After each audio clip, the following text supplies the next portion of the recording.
গল্পের নাম অদৃশ্য মেহমান। প্রথম পর্ব, রুটিনে বাঁধা জীবন। ফাহমিদা বেগম ছিলেন একজন অত্যন্ত গোছানো এবং নিয়মনিষ্ঠ গৃহিণী। তার স্বামী আনোয়ার সাহেব ব্যাংকের একজন উচ্চপদস্থ কর্মকর্তা।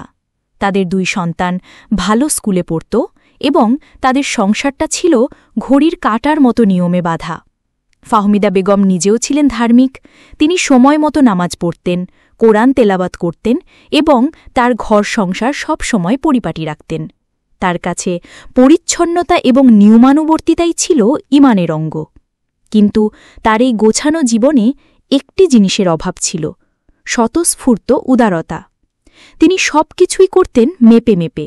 তার বাড়িতে অতিথি এলে তিনি আপ্যায়ন করতেন, কিন্তু সেই আপ্যায়নের পেছনে থাকত এক ধরনের আনুষ্ঠানিকতা। আন্তরিকতার চেয়ে বেশি থাকত দায়িত্ববোধ। হঠাৎ করে কেউ এসে পড়লে তিনি বিরক্ত হতেন, কারণ এটা তার রুটিনকে নষ্ট করে দিত। একদিন এক শীতের সন্ধ্যায় যখন তারা সবে রাতের খাবার খেতে বসেছেন, তখন তাদের দরজায় কড়া নাড়ার শব্দ হল। আনোয়ার সাহেব দরজা খুলে দেখলেন একজন অতি সাধারণ ধুলো মাখা চেহারার বৃদ্ধ লোক দাঁড়িয়ে আছেন। লোকটি জানালেন তিনি দূর গ্রাম থেকে শহরে এসেছিলেন কাজের খোঁজে, কিন্তু কাজ পাননি এবং তার ফিরতি গাড়ির ভাড়াও নেই। আজ রাতটা যদি তিনি তাদের বাড়ির বাইরের বারান্দায় কাটাতে পারতেন তাহলে খুব উপকার হতো। ফাহমিদা বেগম রান্নাঘর থেকে মুখ বাড়িয়ে লোকটিকে দেখলেন। তার অপরিচ্ছন্ন পোশাক আর অসহায় চেহারা দেখে তার মনটা বিতৃষ্ণায় ভরে গেল। তিনি তার স্বামীকে ইশারায় মানা করে দিলেন। আনোয়ার সাহেব লোকটিকে কিছু টাকা দিয়ে বললেন, দেখুন, আমাদের বাড়িতে বাইরের লোকের থাকার নিয়ম নেই। এই টাকাটা রাখুন, কোনো সস্তা হোটেলে বা মসজিদে চলে যান। বৃদ্ধ লোকটি আর কিছু না বলে টাকাটা নিয়ে নীরবে চলে গেলেন। ফাহমিদা বেগম স্বস্তির নিঃশ্বাস ফেলে তার পরিপাটি ডাইনিং টেবিলে খেতে বসলেন। তিনি জানতেন না তিনি শুধু একজন পথিককে ফিরিয়ে দেননি, তিনি হয়তো ফিরিয়ে দিয়েছেন আল্লাহর পক্ষ থেকে পাঠানো এক রহমতের পরীক্ষাকে। দ্বিতীয় পর্ব, বরকতের অভাব। সেই ঘটনার পর থেকে ফাহমিদা বেগম তার সংসারে এক অদ্ভুত পরিবর্তন লক্ষ্য করতে লাগলেন। সবকিছু আগের মতোই ছিল। স্বামী সময়মতো অফিসে যেতেন, বাচ্চারা স্কুলে যেত, তিনিও তার সব কাজ নিখুঁতভাবে করতেন। কিন্তু ঘরের ভেতর থেকে যেন বরকত নামক জিনিসটা উধাও হয়ে গিয়েছিল। আগে যে পরিমাণ বাজার করলে তাদের সপ্তাহ চলে যেত, এখন তা 3-4 দিনেই শেষ হয়ে যায়। তাদের সন্তানদের মধ্যে প্রায়ই অসুখ বিসুখ লেগেই থাকত, যার কারণে হাসপাতালের খরচ অনেক বেড়ে গিয়েছিল। আনোয়ার সাহেবের মেজাজও খিটখিটে হয়ে গিয়েছিল। অফিসের সামান্য সমস্যা নিয়েই তিনি বাড়িতে অশান্তি করতেন। ঘরের সুন্দর দামি জিনিসপত্রগুলো যেন নিষ্প্রাণ মনে হতো। মোট কথা, তাদের সংসারে প্রাচুর্য ছিল, কিন্তু শান্তি ছিল না। ফাহমিদা বেগম কিছুতেই কারণ খুঁজে পাচ্ছিলেন না। তিনি তার ইবাদত বাড়িয়ে দিলেন, নফল রোজা রাখতে শুরু করলেন, কিন্তু তার মনের অস্থিরতা কমছিল না। তার মনে হতো সবকিছু ঠিক থাকার পরেও কোথায় যেন একটা বড় ঘাটতি রয়ে গেছে।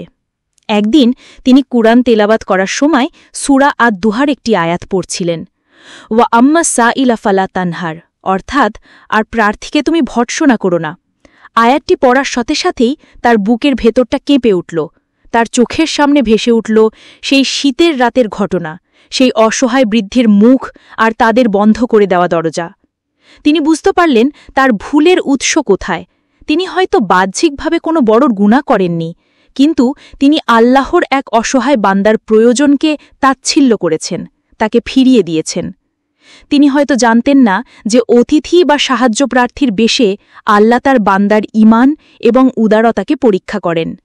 তৃতীয় পর্ব, অনুশোচনার আগুন। এই উপলব্ধি ফাহমিদা বেগমের মনকে অনুশোচনার আগুনে পোড়াতে লাগল। তিনি তার স্বামীকে তার অনুভূতির কথা বললেন। আনোয়ার সাহেবও ইদানিং তার নিজের আচরণের জন্য অনুতপ্ত ছিলেন। তারা দুজনেই বুঝতে পারলেন তাদের সংসারের এই অশান্তি আর বরকতের অভাবের মূল কারণ হল তাদের সেই রাতের অমানবিক আচরণ। তারা সিদ্ধান্ত নিলেন তারা সেই বৃদ্ধ লোকটিকে খুঁজে বের করবেন এবং তার কাছে ক্ষমা চাইবেন। কিন্তু কাজটা সহজ ছিল না। তারা তার নাম বা ঠিকানা কিছুই জানতেন না। আনোয়ার সাহেব তার অফিসের লোক লাগিয়ে শহরের বিভিন্ন সরাইখানা, মসজিদ এবং বাস স্ট্যান্ডে খোঁজ করতে লাগলেন, কিন্তু বৃদ্ধের কোনো সন্ধান পাওয়া গেল না। দিন যত যাচ্ছিল, ফাহমিদা বেগমের মনের কষ্ট তত বাড়ছিল। তিনি প্রতিলাতে তাহাজ্জুদের নামাজে আল্লাহর কাছে কান্নাকাটি করে দোয়া করতেন, হে আল্লাহ, আমি তোমার এক বান্দার হক নষ্ট করেছি, তুমি আমাকে তার সাথে দেখা করার একটি সুযোগ করে দাও যাতে আমি তার কাছে ক্ষমা চাইতে পারি। তুমি আমার এই ভুলের কারণে আমার সংসারের ওপর থেকে তোমার রহমত তুলে নিও না। তিনি এখন আর শুধু নিজের পরিবার নিয়ে ভাবতেন না, তিনি এখন যে কোনো সাহায্য প্রার্থীকেই হাসি মুখে স্বাগত জানাতেন। তিনি প্রায় বেশি করে রান্না করতেন যাতে কোনো অতিথি বা ফকির মিসকিন এলে তাকে ফিরিয়ে দিতে না হয়। তার রুটিনে বাঁধা জীবনে এখন স্থান করে নিয়েছে স্বতঃস্ফূর্ত মানবতা। চতুর্থ পর্ব, রহমতের পুনরাগমন। কয়েক মাস পর ফাহমিদা বেগম একদিন বাজার থেকে ফিরছিলেন। হঠাৎ তিনি দেখলেন রাস্তার পাশে একটি ফলের দোকানের সামনে সেই বৃদ্ধ লোকটি বসে আছেন, কিন্তু তার চেহারা আগের মতো অসহায় নয়। তার এখন সেই ফলের দোকানেই কাজ করেন, তার পরনেও পরিষ্কার পোশাক। ফাহমিদা বেগম প্রায় দৌড়ে তার কাছে গেলেন। বৃদ্ধ লোকটি প্রথমে তাকে চিনতে পারেননি। ফাহমিদা বেগম কান্নাজড়িত গলায় বললেন, চাচা, আপনি কি আমাকে চিনতে পেরেছেন? আমি সেই মহিলা যে সেদিন রাতে আপনাকে আশ্রয় না দিয়ে ফিরিয়ে দিয়েছিলাম। আমি আমার ভুলের জন্য আপনার কাছে ক্ষমা চাইতে এসেছি, দয়া করে আমাকে ক্ষমা করে দিন। বৃদ্ধ লোকটি কিছুক্ষণ তার দিকে তাকিয়ে রইলেন, তারপর একটি শান্ত হাসি দিয়ে বললেন, মা, আমি তো সেদিনই তোমাকে ক্ষমা করে দিয়েছি। আমি জানি হয়তো তোমার কোনো অসুবিধে ছিল, আর দেখো আল্লাহ আমার জন্য কত ভালো ব্যবস্থা করে দিয়েছেন। এই দোকানের মালিক আমাকে আশ্রয় দিয়েছেন, কাজও দিয়েছেন। আমি এখন অনেক ভালো আছি। বৃদ্ধের এই উদারতায় ফাহমিদা বেগমের মনটা আরও বেশি শ্রদ্ধায় ভরে গেল। তিনি জোর করে বৃদ্ধকে তাদের বাড়িতে নিয়ে এলেন। সেদিন তাদের বাড়িতে ছিল সত্যিকারের ঈদের আনন্দ। তারা বৃদ্ধকে পরম যত্নে আপ্যায়ন করলেন। আনোয়ার সাহেব তার কাছে বারবার ক্ষমা চাইলেন। যাওয়ার সময় বৃদ্ধ লোকটি বললেন, বাবা, সম্পদে মানুষের আসল পরিচয় হয় না, আসল পরিচয় হয় তার হৃদয়ের উদারতায়। আল্লাহ তোমাদের হৃদয়কে আরও বড় করে দিন। পঞ্চম পর্ব, সত্যিকারের মেহমান। সেই দিন থেকে ফাহমিদা বেগম এবং আনোয়ার সাহেবের জীবনে যেন আবার আল্লাহর রহমত ফিরে এলো। তাদের সংসারের সব অশান্তি দূর হয়ে গেল। অল্পতেই তাদের সব কিছুতে বরকত হতে লাগল। তাদের মনে এক অনাবিল শান্তি নেমে এলো। তারা এখন আর কোনো অতিথি বা সাহায্য প্রার্থীকে সাধারণ মানুষ হিসেবে দেখেন না। তারা মনে করেন প্রতিটি অতিথিই হলেন আল্লাহর পক্ষ থেকে পাঠানো এক অদৃশ্য মেহমান, যিনি আসেন আমাদের ঈমান, আমাদের উদারতা এবং আমাদের মনুষ্যত্বকে পরীক্ষা করার জন্য। ফাহমিদা বেগম এখন আর নিয়মের বেড়াজালে আবদ্ধ নন। তার ঘর আগের মতোই গোছানো, কিন্তু তার হৃদয়টা এখন অনেক বেশি উদার এবং ভালোবাসায় পূর্ণ।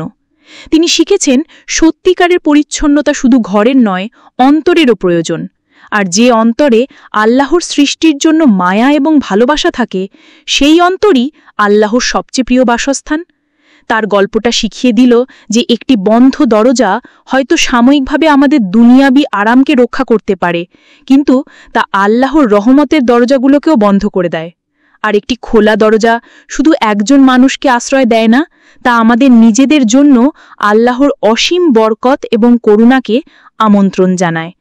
এই গল্পটা যদি আপনার মনে কোনো ইতিবাচক প্রভাব ফেলে থাকে এবং আপনি এমন জীবন পরিবর্তনকারী এবং শিক্ষণীয় আরও গল্প শুনতে চান, তাহলে আমাদের চ্যানেল বাংলা অডিও গল্পকে সাবস্ক্রাইব করে আমাদের মহৎ উদ্দেশ্যকে সমর্থন করুন। আপনার একটি সাবস্ক্রিপশন আমাদের নতুন গল্প তৈরি করার পথে অনেক বড় অনুপ্রেরণা।